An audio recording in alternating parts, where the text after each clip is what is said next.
सौदे की शादी 121 to 125।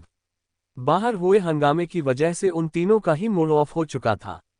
साथ ही नीलिमा के जख्म वापस से हरे होने लगे थे। सिया नहीं चाहती थी नीलिमा वापस से अपने बच्चे को याद कर दुखी होने लगे, इसलिए वो नीलिमा का ध्यान इस तरफ से भटकाने के इरादे से बोली, नीलू जाना, मेरे लिए एक कप कॉफी बना कर ला, मुझे सर में काफी दर्द हो रहा है।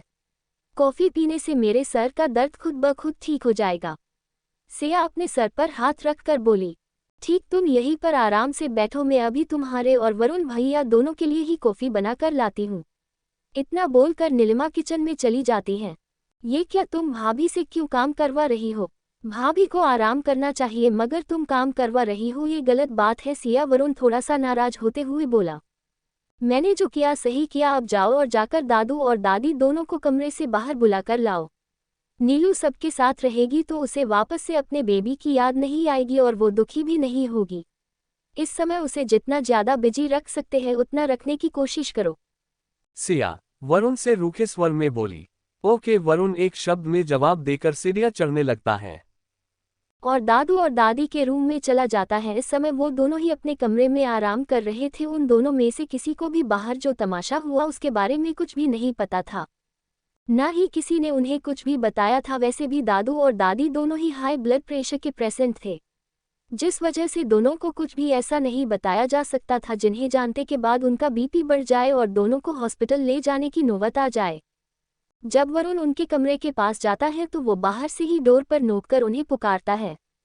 नीचे नीलिमा सिया के लिए कॉफी बनाकर लाती है और जब वो वहां पर वरुण को नहीं देखती है तो सिया से पूछती हैं, ये वरुण भैया कहाँ पर गए? कहीं नहीं वो आ रहा है, मैंने उसे दादू और दादी को भी बुलाने के लिए बोल दी हूँ ताकि हम हमारी शॉपिंग उन्हें दिखा सके। सिया मुस्कुराते हुए बोली।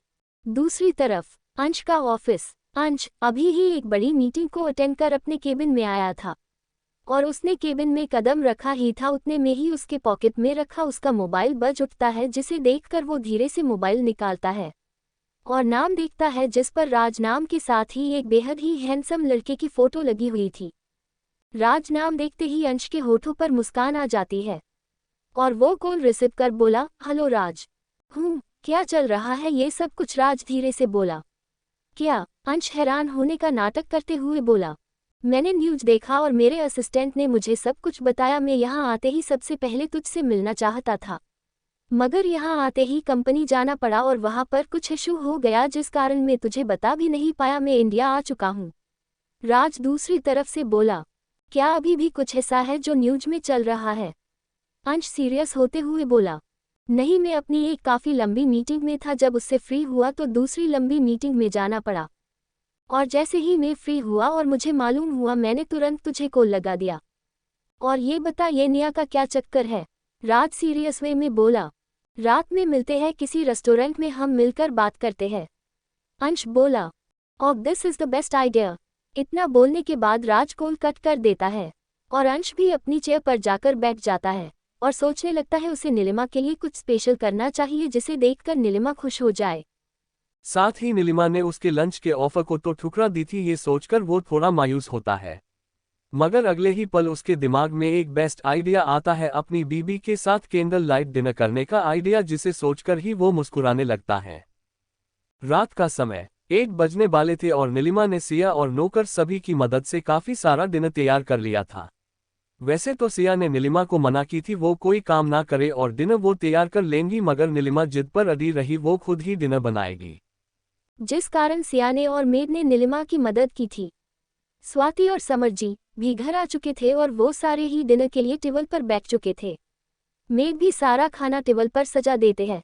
तभी दादी माँ की नज़र अंश की खाली चेयर पर पड़ती है, जिसे देखकर वो नीलिमा से बोली, नीलिमा बेटा, क्या अंश नहीं आया अभी तक? दादी माँ, अंश जी ने मैसेज किए थे, वो अपने किसी दोस्त से मिलने गए हैं, कोई राज करके दोस्त है उनसे। नीलिमा धीरे से बोली। नीलिमा ने झूठ नहीं बोली थी, अंश ने सच में उसे मैसेज कर बोला था वो उसका इंतजार ना करे और आज डिनर कर ले, क्योंकि वो अपने दोस्त से मिलने जा रहा है, वो भी काफी दिनों बाद। नीलिमा ने उस मैसेज को देख तो ली थी पर उसका रिप्लाई नहीं की थी। ओ राज, वो वापस आ गया? अंश ने बताया, नहीं मुझे दादाजी थोड़ा खुश होते हुए बोले। राज का नाम सुनकर तो स्वाति के साथ वहां पर बैठे सारे लोगों के होठों पर मुस्कान आ जाती है, सिवाय सिया को छोड़कर। ये राज कौन है? बड़ी माँ, सिया हैरानी से स्वाति की तरफ देखकर बोली। सिया के मुंह से खुद के लिए बड़ी माँ शब्द सुनकर पहले तो स्वाति हैरान हो जाती है, मगर अगले ही पल ना चाहते हुए भी उसके होठों पर हल्की सी मुस्कान आ जाती है। राज अंश के बचपन का दोस्त है और एक काफ़ी अच्छा इंसान। पर्सनली राज मुझे काफ़ी अच्छा लगता है क्योंकि वो सच में एक अच्छा बिजनेसमैन होने के साथ ही एक अच्छा इंसान भी है जिसे कभी भी गुस्सा नहीं आता है और वो हमेशा ही मुस्कुराते हुए रहता है। राज की बात करते हुए ही स्वाति के होठों पर प्यारी सी मुस्कान होती है। दूसरी तरफ एक बड़े से 5 स्टार होटल के एक प्राइवेट रूम में एक लड़की जिसकी उम्र यही कुछ 23 से 24 साल की होगी और देखने में वो काफ़ी ज़्यादा सिंपल और सुंदर नजर आ रही थी। उस लड़की ने एक वाइट टी शर्ट पर उसके साथ ब्लैक जीन्स पहन रखी थी। उसके सारे बाल हाई पोनीटेल में बंधे हुए थे और उसके चेहरे पर कोई भी मेकअप नहीं था। वो जितनी ज्यादा सिंपल नजर आ रही थी उसकी खूबसूरती भी उतनी ही ज्यादा नजर आ रही थी। वो लड़की अपने हाथ में एक वाइट कोट पकड़े अपने सामने मौजूद 2 लोगों को हैरानी से देख रही थी, जैसे वो इन लोगों को देखना ही नहीं चाहती हो। बोलिए, आप लोगों ने मुझे यहाँ पर क्यों बुलाया है? वो लड़की काफ़ी रुड होते हुए अपने सामने खड़े लोगों को देखकर बोली। निया को बचा लो बेटा, अब एक तुम ही हो जो निया को बचा सकती हो। जैसे ही वो लड़की इस बात को सुनी उसकी आंखें हैरानी से फैल सी गई। कौन है ये लड़की और इसका निया से क्या रिश्ता है? सब कुछ जानने के लिए जुड़े रहे मेरे साथ। एक बड़े से लग्जरियस प्राइवेट रूम के अंदर अंश अपने बचपन के दोस्त राज के साथ बैठा हुआ था और अंश जो कुछ भी अब तक हुआ वो सारी ही बातों को राज के सामने खोलकर रख देता है। अंश की सारी बातों को सुनकर राज को अंश के लिए बुरा भी लगता है और गुस्सा भी आता है। मैंने तुझे कहा था अंश समय रहते सब संभाल ले, मगर शायद तूने मेरी बात पर ध्यान नहीं दिया और जो हो गया उसे बदला नहीं जा सकता है, ना ही अफसोस करके कोई फायदा होने वाला है। इसलिए अब आगे क्या करना है इसके बारे में तूने सोचा है? राज सीरियस होकर अंश से बोला। नीलिमा मुझसे नाराज है यार और मुझे नहीं लगता वो इतनी आसानी से मुझे माफ़ भी कर पाएगी, मगर मुझे उसका दिल जितना है उसे एहसास करवाना है। मैं सच में उससे प्यार करता हूँ और मैं उसके बगैर जी नहीं पाऊंगा। मुझे अपने प्यार का एहसास नीलिमा को करवाना है, साथ ही मुझे ये भी बताना है मैं कितना प्यार करता हूँ उससे। मैं सच में काफ़ी ज़्यादा प्यार करता हूँ राज नीलिमा से, पर मैं ये भी जानता हूँ नीलिमा इस बात का कभी भी यकीन ही नहीं करेगी। मैंने अपने ही प्यार अपनी नीलिमा अपनी पत्नी को इतने ज़्यादा दर्द दिए हैं जिन्हें वो चाह कर भी भुला नहीं पाएगी और ना ही मेरी गलतियों को माफ़ कर पाएगी। अंश थोड़ा दुखी होते हुए बोला। इस तरह से दुखी होने से कुछ भी नहीं होगा। अगर तू सच में अपनी ही पत्नी से प्यार करता है तो अपनी जी जान लगाकर पूरी कोशिश कर उसका दिल जीतने की और अपना प्यार उसे बताने की। जो लोग सच्चा प्यार करते हैं वो लोग कभी भी हार नहीं मानते हैं और तू भी हार नहीं मान सकता है राज, अंश को समझाने की कोशिश करते हुए बोला। एक दूसरे प्राइवेट रूम में, क्या अब आप दोनों मुझे बताओगे आप दोनों ने आज मुझे कैसे याद कर लिया? ऐसी भी क्या आफत आ गई जो आप लोगों ने मुझे याद किया? वो लड़की काफ़ी रूखे स्वर में बोली। ऐसा क्यों बोल रही हो निशा, हम तुम्हारे पेरेंट्स हैं और हमें तुम्हारी फिक्र है इसलिए हम तुम्हें यहाँ पर बुलाए। क्या एक पेरेंट्स अपनी बेटी से मिल भी नहीं सकते? निशा के सामने खड़े आदमी ने निशा सी दुखी होते हुए बोला। बेटी और रियली डैड, आप मुझे आज बेटी बोल रहे हो? वैसे ये चमत्कार कैसे हो गया? क्या मैं ये जान सकती हूँ आज इतने सालों बाद, पूरे 20 सालों बाद आपको मेरी याद आई? आज 20 सालों बाद आपको याद आ रहा है आपकी कोई बेटी भी है? निशा उन लोगों का मजाक बनाते हुए बोली जो उसके सामने खड़े थे।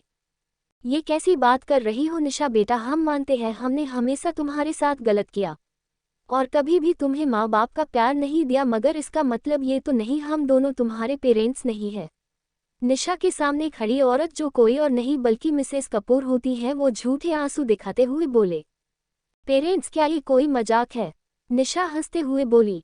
जब मैं 3 साल की थी तभी मेरी माँ की मौत हो गई थी और मेरी माँ के साथ ही मेरे डैड भी मर गए थे क्योंकि उन्होंने मेरी माँ के मरते ही आपको उनकी जगह पर ले आए और मुझे पूरी तरह से भुला दिया। यहाँ तक ये भी भूल गए मैं उनकी बेटी भी हूँ। आप दोनों ने कभी भी दुनिया के सामने मेरी पहचान जाहिर नहीं होने दी, कभी भी मुझे मेरा हक नहीं दिया। यहाँ तक आप लोगों ने मुझे कभी भी मुझे कपूर परिवार की बेटी तक नहीं माना। मेरी हालत एक नौकर से भी बुरी कर रखी।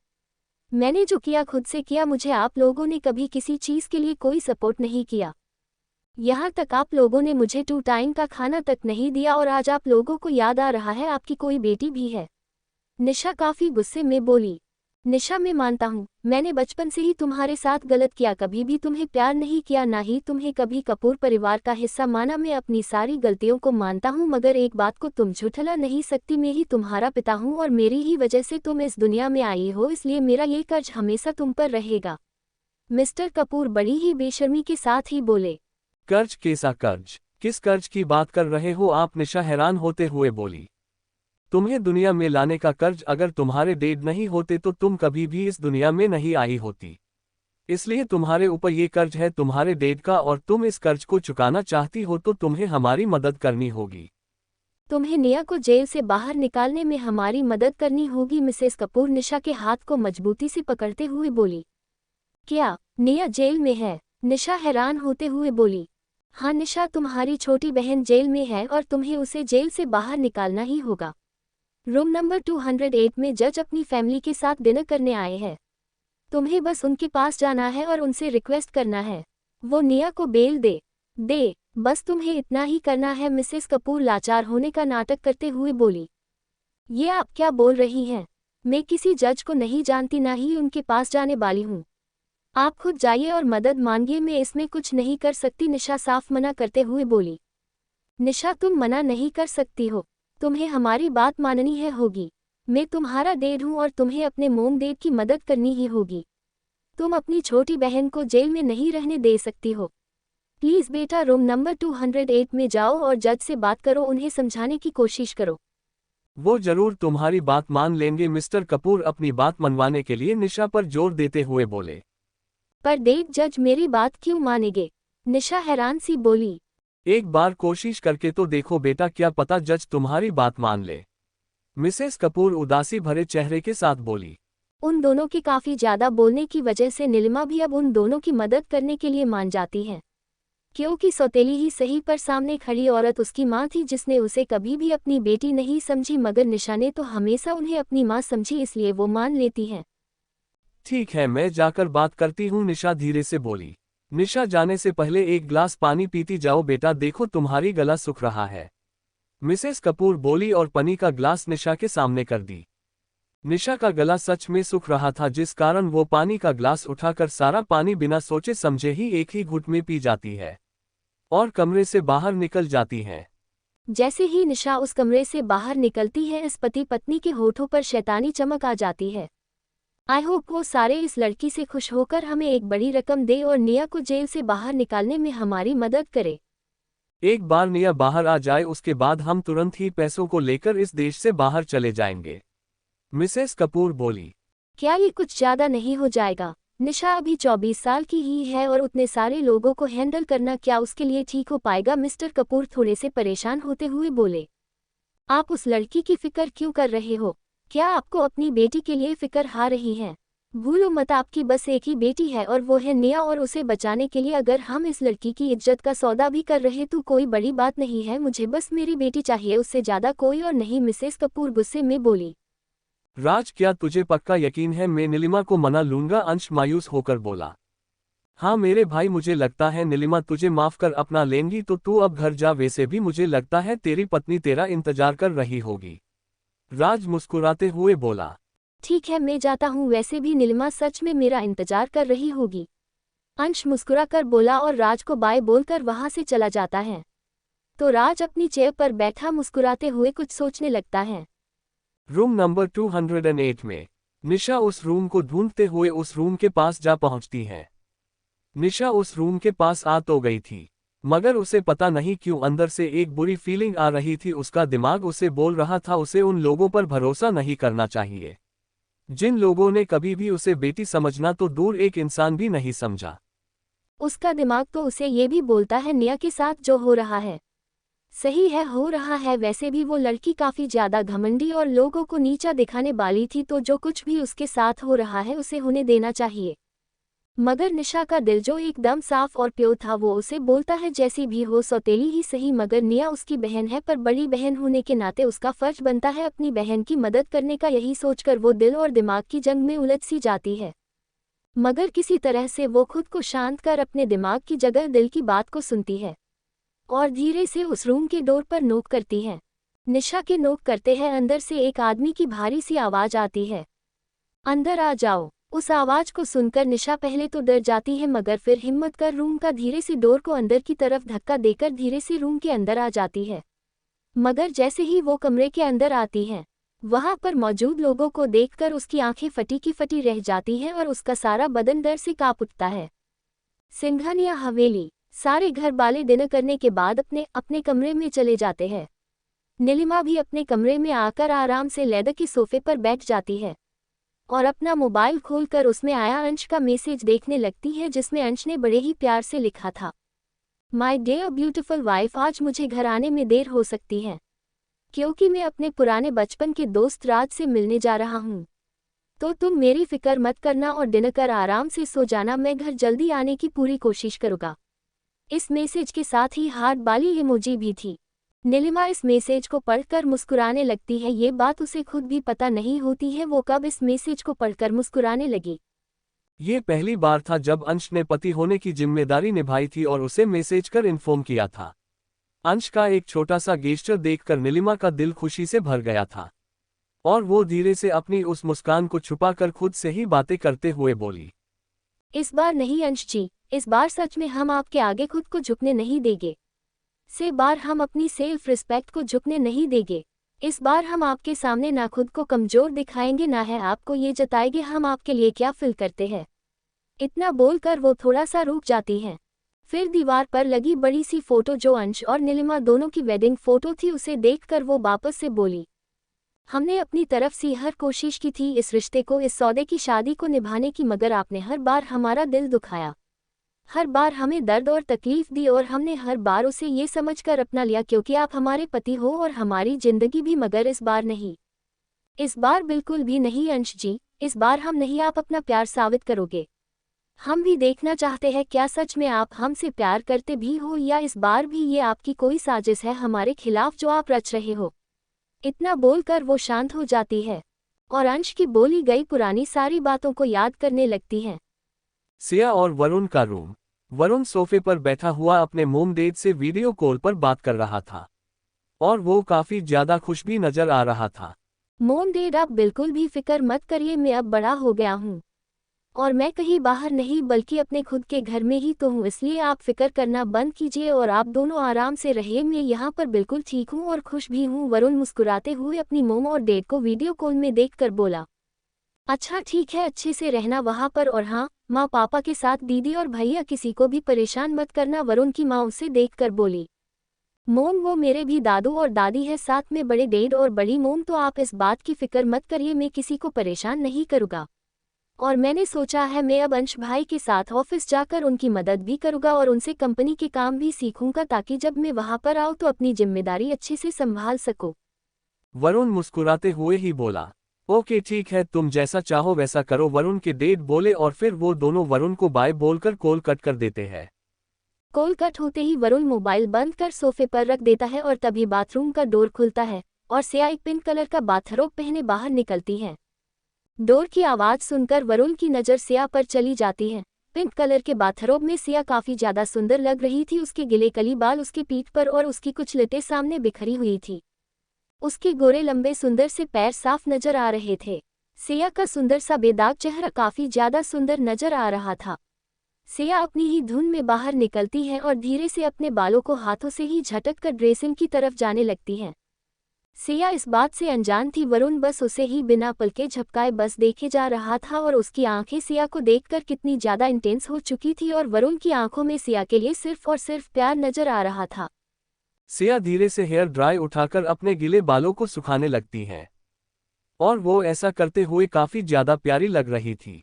वरुण खुद को रोक ही नहीं पाता है और उसके कदम खुद ब खुद सिया की तरफ बढ़ने लगते हैं और सिया का ध्यान अभी तक भी वरुण पर नहीं गया था और जैसे ही उसे अपनी कमर पर किसी की गर्म हथेली का एहसास होता है ठीक वैसे ही सिया की तेज चीख निकल पड़ती है। निशा जैसे ही डोर खोलकर अंदर आती है ठीक वैसे ही अंदर मौजूद लोगों को देखकर उसका सारा बदन एक अनजाने डर से कांप सा जाता है और उसकी आंखें हैरानी से बड़ी बड़ी हो जाती है। तो कमरे के अंदर मौजूद करीब 12 आदमी जो सारे ही अधेड़ उम्र के थे और शराब के नशे में डूबे हुए थे, वो सारे ही निशा को अपनी गंदी और हवसी नजरों से ऊपर से नीचे तक ऐसे स्कैन कर रहे थे जैसे वो सारे के सारे निशा को उसके कपड़ों के अंदर तक झांक कर देख रहे होंगे। जितने भी लोग अंदर मौजूद थे हर किसी की नज़रें काफी ज्यादा गंदी और हवसी थी। वो सब निशा को किसी शिकारी की तरह देख रहे थे, जैसे निशा उनका शिकार हो और वो सारे के सारे शिकारी। इतने सारे आदमियों को देखकर निशा अंदर तक सहम गई थी और उसका दिल जोरों से किसी काफी बुरी घटना होने वाली है ये सोचकर है जोरों से धड़क भी रहा था और कांप भी रहा था। निशा के दिमाग ने तो इस समय काम करना है बंद कर दिया था। निशा की हालत इस समय बिल्कुल ऐसी थी जैसे वो सड़क पर कहीं जा रही हो और अचानक से काफी तेज रफ्तार में कोई कार उसकी तरफ बढ़ रही हो और डर के कारण वो अपनी जगह पर ही जम सी जाती है, ना ही हिल पाती है ना है कुछ सोच पाती है। हे ब्यूटीफुल लेडी, तो तुम ही एक आदमी जिसकी तोंद निकली हुई थी और दिखने में भी वो काफी ज्यादा एजीड लग रहा था। वो निशा को देखकर मुस्कुराते हुए बोला, तुमने काफी ज्यादा इंतजार करवाया है हमें, जिस कारण हम थोड़े नाराज थे, मगर तुम्हारी ब्यूटी देखने के बाद हमने अपना इरादा बदल लिया है और अब हम तुम्हें ऐसे नहीं बल्कि बेड पर सजा देंगे देरी से आने के लिए। एक दूसरा आदमी अपनी लार टिपकाते हुए बोला, अरे ये क्या, तुम अभी भी वहीं पर खड़ी हुई हो, चलो जल्दी से अपने सारे कपड़े उतार कर जमीन पर फेंको और जल्दी से हमारे साथ मस्ती करने में लग जाओ। एक और दूसरा आदमी निशा को अपनी हवस से भरी नजरों के साथ ही देखते हुए बोला, लगता है ये अभी डर रही है। डोंट वरी लिटिल गर्ल, हम तुम्हारा अच्छी तरह से ध्यान रखेंगे और तुम्हें अच्छी तरह से सिटिफाई करेंगे। एक और आदमी निशा को देखकर बोला, वैसे तुम्हारी मोम ने जितनी तुम्हारी तारीफ की थी तुम उससे भी कई ज्यादा खूबसूरत हो। तुम हमें पसंद आई। अब हम जी भरकर अपना पेट भरने के बाद तुम्हारी बहन को जेल से निकालने में तुम्हारी मदद जरूर करेंगे। हाँ हाँ, मदद क्यों नहीं करेंगे, इतनी सुंदर और प्रिटी लड़की की मदद कौन नहीं करेगा। मुझे अब कोई अफसोस नहीं है कि हम सब ने मिलकर इस लड़की के लिए इसके डेट को पूरे 1 करोड़ रुपए दिए हैं। ऐसे ही सारे आदमी निशा को देखकर कमेंट पास कर रहे होते हैं और निशा उन सब की गंदी गंदी बातों को सुनकर अंदर तक कांप सी गई थी। उसकी आंखें रोना चाहती थी मगर वो रो नहीं पा रही थी। उसके दिमाग में बार बार एक ही बात आ रही थी, इन लोगों ने उसकी कीमत 1 करोड़ की लगाई है और उसके डेड ने पैसों के लिए उसे इतने सारे हैवानों के हवाले कर दिया। यहाँ तक एक बार भी ये नहीं सोचा वो उनका अपना खून है, कोई दूसरे का नहीं, वो उनकी अपनी सगी बेटी है, किसी पड़ोसी की नहीं। उसके डेड ऐसा कैसे कर सकते हैं, उसके साथ ही सोचते हुए ही उसका दिल बुरी तरह से टूट जाता है और वो उन सारे आदमियों को देखने लगती है जो उसे देखकर अभी भी कमेंट कर रहे थे और उसे अपने सारे कपड़े उतारकर पास आने के लिए बोल रहे थे। निशा इस समय डोर के पास है खड़ी थी और डोर बंद नहीं हुआ था। निशा देखती है एक मोटा सा आदमी जिसकी उम्र करीब 55 साल की होगी, वो अपनी जगह से उठकर निशा की तरफ है आ रहा है। ये देखकर जैसे निशा के दिमाग ने काम करना शुरू कर दिया हो। निशा तुरंत ही अलर्ट हो गई और जैसे ही वो आदमी उसके एकदम करीब आने को हुआ ठीक तभी निशा जल्दी से पलटी और डोर खोलकर कमरे से बाहर जाने को हुई, मगर जैसे ही वो बाहर जाने को हुई उस आदमी ने निशा की टी शर्ट पकड़ ली और एक चक की आवाज के साथ ही निशा की पहनी हुई टी शर्ट फटकर उसके बदन से अलग होकर उस आदमी के हाथ में चली गई। Comma comma comma comma comma comma comma comma comma comma comma. जैसे ही सिया को अपनी कमर में गर्म हथेली महसूस हुई डर के कारण उसकी तेज चीख निकलते हुए बची, क्योंकि उसने तभी वरुण का रिफ्लेक्स मिरर में जो देख ली थी। क्या हुआ हनी, तुम ऐसे क्यों डर रही हो? वरुण सिया को उसकी कमर से पकड़कर अपने तरफ खींचते हुए बोला। जैसे ही वरुण सिया को उसकी कमर से पकड़कर अपने सीने से चिपका लेता है ठीक वैसे ही सिया को अपनी बॉडी पर कट सा फील होता है और उसके दिल की धड़कनें जोरों से शोर करने लगती है। सिया की आंखें भी अचानक से डर के कारण फैल सी जाती हैं। सिया को वरुण की गर्म सांसें अपने गले पर महसूस हो रही थी और उसकी पकड़ उसकी कमर पर कसते जा रही थी। सिया वरुण की इंटेंस को अच्छी तरह से समझ रही थी, जिसे समझकर सिया का दिल कांप सा गया था और उसके चेहरे पर डर साफ देखा जा सकता था। वो वरुण की मजबूत हो रही पकड़ को अपनी कमर में फिल कर पा रही थी और उसकी गर्म सांसें उसे बेचैन कर रही थी, जिसे सिया बर्दाश्त नहीं कर पा रही थी। सिया धीरे से वरुण के दोनों हाथों को अपनी कमर से हटाकर वरुण से दूर हो जाती है। अहम, ये तुम क्या कर रहे हो वरुण? सिया धीरे से अपनी घबराहट छुपाते हुए बोली। हनी, तुम्हें क्या लगता है मैं क्या करने की कोशिश कर रहा हूँ? वरुण ने सिया के सवाल के बदले खुद अपना ही एक सवाल कर दिया। वरुण के सवाल से सिया स्पीचलेस हो गई थी और उसे समझ नहीं आ रहा था वो वरुण की बात का क्या जवाब दे। वो आज काफी कुछ हो गया ना, पहले मॉल में और फिर घर के बाहर, इन सभी बातों ने मुझे काफी ज्यादा थका दिया है और अब मुझे नींद आ रही है। तुम्हें भी नींद आ रही होगी ना? सिया काफी ज्यादा ऑकवर्ड होते हुए अपनी नजरों को चुरा कर बात को बदलने की कोशिश करते हुए बोली। और जैसे ही वो वरुण की साइड से बैग की तरफ बढ़ने को हुई, ठीक तभी वरुण ने सिया का एक हाथ पकड़कर उसे रोक लिया। वरुण के इस तरह से हाथ पकड़ने की वजह से सिया का दिल एक बार फिर से जोरों से धड़कने लगता है और वो डरते हुए ही पीछे पलट कर देखती है तो उसकी नजरें सीधे जाकर वरुण की इंटेंस नजरों से जा मिलती हैं। हनी, क्या मैं तुम्हें पसंद नहीं हूँ? नीलिमा अपने कमरे में बैठी अंश के आने का इंतजार कर रही थी। तभी कमरे का डोर खुलता है और अंश धीरे से कमरे के अंदर आता है और उसकी नज़र सीधे नीलिमा पर जाती है जो अपने हाथ में किसी नोवेल को लिए पढ़ रही होती है। नीलिमा ने अंश को देख लिया था मगर वो ऐसे प्रेटेंड कर रही थी जैसे उसे अंश के आने से कोई फर्क ही ना पड़ा हो। बीबी देखो तो मैं तुम्हारे लिए क्या लाया हूँ, अंश कमरे में आते ही नीलिमा को देखकर प्यार से बोला। नीलिमा ने अंश की बात तो सुन ली थी मगर वो ऐसे दिखाती है जैसे उसके कानों तक अंश की आवाज गई ही ना हो। बीबी, मुझे पता है तुम मुझे इग्नोर करना चाहती हो, इसलिए मेरी तरफ देख नहीं रही हो। तुम मुझसे नाराज हो मैं जानता हूँ, पर एक बार मेरी तरफ देखो तो मैं तुम्हारे लिए क्या लाया हूँ, अंश बड़े ही प्यार से नीलिमा को देखते हुए बोला। इस बार नीलिमा अंश की बात सुनकर उसकी तरफ देखती है और वो उसे ऐसे देखती है जैसे वो किसी अजनबी को देख रही होगी। क्या हुआ अंश जी, आप इतना ज्यादा शोर क्यों कर रहे हो? नीलिमा धीरे से अपने पतले और गुलाबी होठों को खोलकर बोली। यहाँ पर आओ बीबी, अंश इतने प्यार से बोलता है कि नीलिमा का मन इस बार उसे इग्नोर करने का होता ही नहीं है और वो अपने हाथ में पकड़ी नोवेल को साइड टेबल पर बंद कर रख देती है और धीरे से बेड से नीचे उतरकर अंश की तरफ बढ़ने लगती है। क्या हुआ, आप ऐसे क्यों बुलाए हमें? नीलिमा ने ऐसे बोली जैसे अंश ने उसे परेशान किया हो। बीबी देखो मैं क्या लाया, इतना बोलकर अंश अपने पेंट की पॉकेट से खुशबूदार गजरा निकालता है और नीलिमा की आंखों के आगे कर देता है। फिर वो अपने पीछे किए हाथ को आगे कर गुलाब का बड़ा सा बुके नीलिमा के सामने कर देता है जो बेहद ही खूबसूरत लाल गुलाब से बना हुआ होता है। जैसे ही नीलिमा की नज़र गजरे पर फिर फूलों पर पड़ती है तो उसके चेहरे पर बड़ी सी मुस्कान आ जाती है और वो अपनी खुशी छुपा ही नहीं पाती है। ये हमारे लिए है अंश जी, नीलिमा प्यार से उस गजरे को देखते हुए बोली। हाँ बीबी, ये तुम्हारे लिए है, तो क्या तुम इसे अपने बालों पर लगाना चाहोगी? अंश प्यार भरी नजरों से नीलिमा को देखकर बोला। अंश की बात सुनकर नीलिमा उस फूलों का बुके अपने हाथ में पकड़ लेती है और प्यार से उसे अपने हाथों से छूकर देखने लगती है।